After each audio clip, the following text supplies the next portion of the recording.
जानते हैं रायपुर छत्तीसगढ़ को भगवान राम के ननिहाल बोलते हैं हम लोग। और वहां पर 2017 फरवरी में 6 वर्ष पूर्व राम लला का मंदिर स्थापित हुआ है। बताना चाहूंगा तब के सांसद और आज के मुख्यमंत्री पूजनीय योगी आदित्यनाथ जी के द्वारा ही वहां प्राण प्रतिष्ठा हुई थी।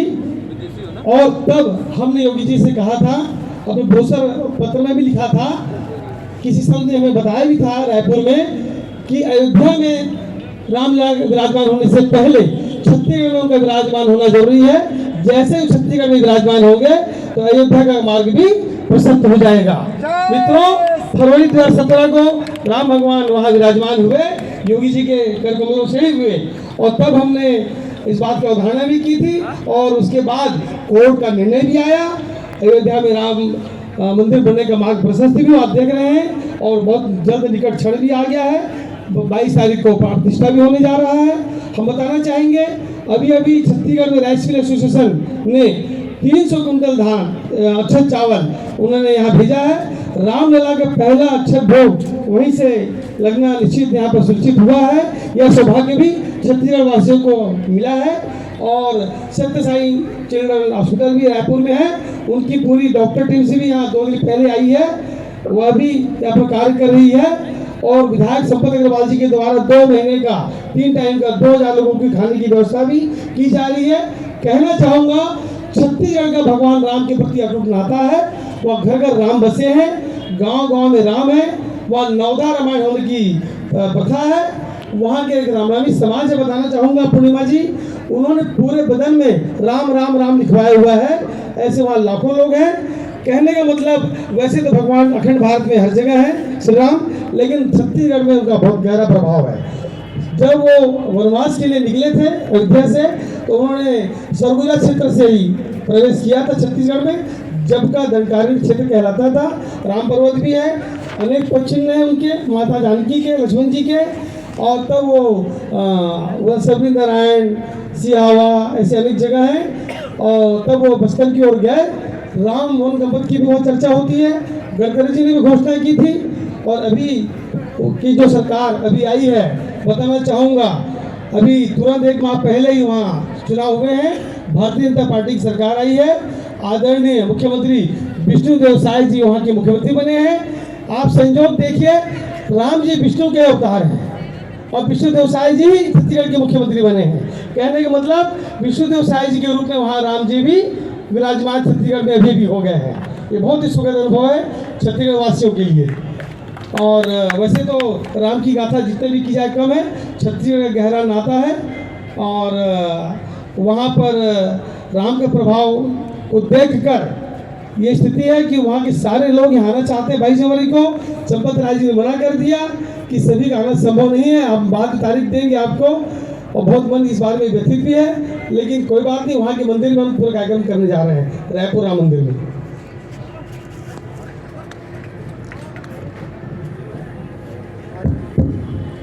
लेकिन ये भी साथ में कहा जाता है कि प्रभु श्री राम तो मन में है, प्रभु श्री राम तो कण-कण में है।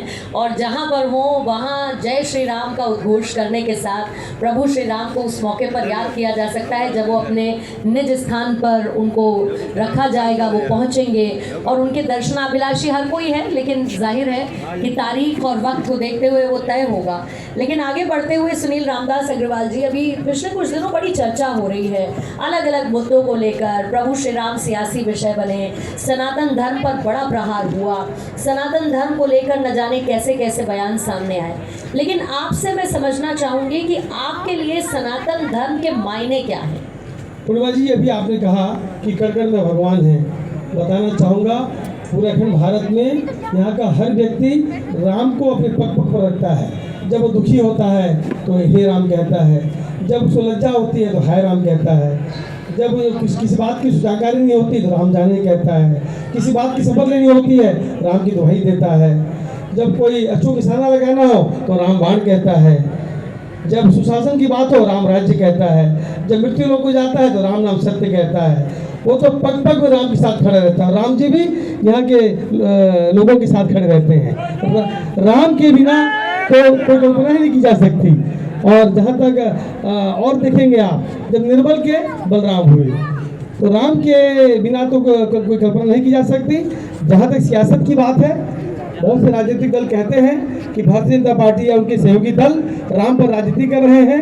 हाँ, मैं इस बात से सहमत हूँ।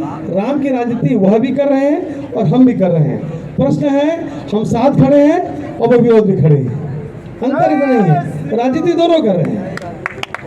और चूंकि तुष्टिकरण की राजनीति है, जब अभी पूर्व के वक्ताओं ने, महंतों, साधुओं ने कहा, सही बात कही है कि उन्हें वोट बैंक की राजनीति के चलते, जब जो गैर हिंदू भाई हैं पूरे भारत में, उनका वोट चाहिए, और कुछ भटके हुए हिंदू हैं, आज भी हैं भटके हिंदू, कमी नहीं हुई है। किसी कालखंड में जब आक्रांताओं ने हमारा आक्रमण किया, राज किया, इन्हीं जैसे हिंदू थे उस समय भी, उनकी संख्या भी कम नहीं है, लगता है कुछ बढ़ भी गई है।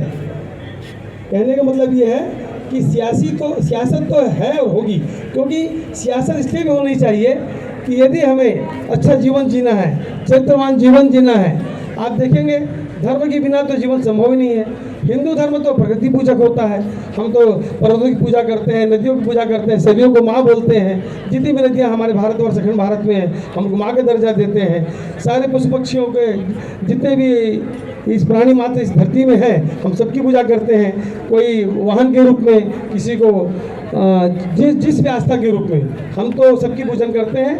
हमारे यहाँ कोई भेदभाव नहीं है, सबको पूजा जाता है। क्या यही सनातन की परिभाषा है आपके? बिल्कुल यही सनातन की परिभाषा है, हिंदुओं की यही परिभाषा है।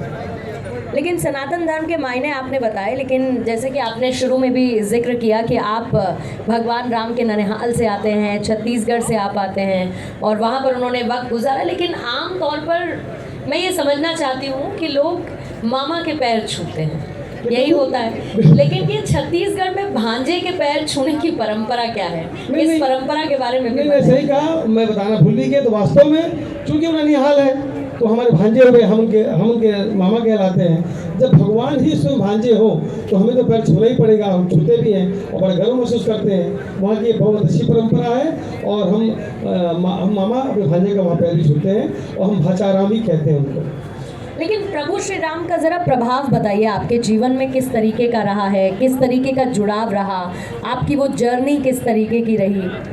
निश्चित रूप से ये सन 2008 की बात है। मैं रायपुर में था, मेरी अपनी जगह पे, तो आकाशीय बिजली मेरे ऊपर गिरी थी। मैं 4-6 घंटे बाद मुझको होश आया था।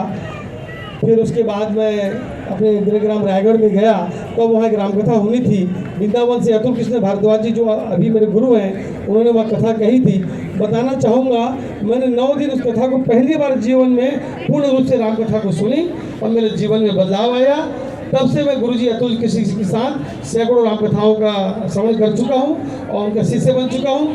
तब से मेरे और मेरे पूरे परिवार के ऊपर राम नाम का गहरा प्रभाव है।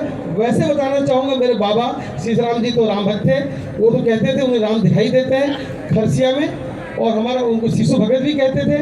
कहने मतलब तो मेरे बाबा से ही मुझे प्रेरणा मिली, ऐसा भी मैं मान सकता हूँ। मेरी दादी से मुझे प्रेरणा मिली, ऐसा भी मान सकता हूँ। और मेरे पिताजी का नाम ही रामदास है और मुझे पूरे छत्तीसगढ़ में सूर्य रामदास के नाम से जाना जाता है। इससे बड़ा सौभाग्य की बात मेरे लिए और क्या हो सकती है, मेरे नाम से राम का नाम जुड़ा है।